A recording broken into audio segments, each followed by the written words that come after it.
Attorney sir, sa ngayon, ano ang actual status nito? Itong statement po nitong si Patidongan. As far as PMP is concerned, sa report din po o feedback sa NAPOLCOM, ano ba talaga ngayon ang actual na sitwasyon?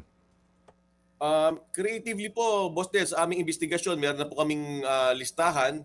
Totoo po, syempre, nagkalat na po yung balita na may mga involved po di yung umano na mga pulis. So sinisilip po natin to isa-isa.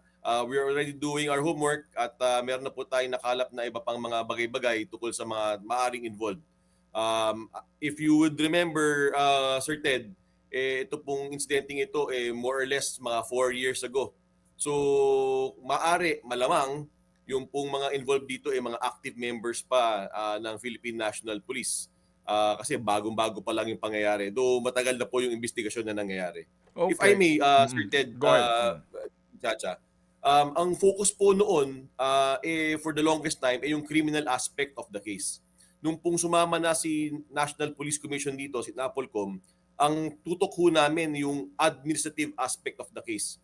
Ito po yung fitness ng isang pulis na patuloy pa rin maging pulis.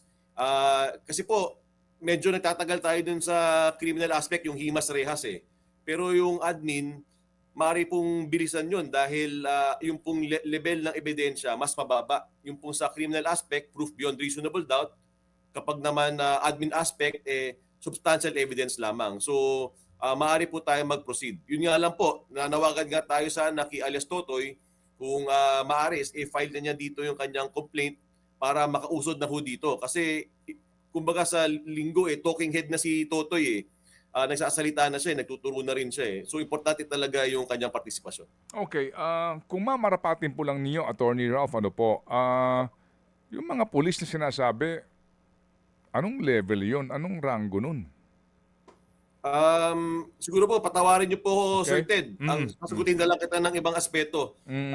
Kung totoo man yung mga ibang impormasyon na maabot sa amin, malawak po ang ranggo ng mga Mm. ito. So, Oh, kailangan ho namin talaga ang pagkatutukan kasi it's mm. from the very low to the very high. Let's put it Okay. that way.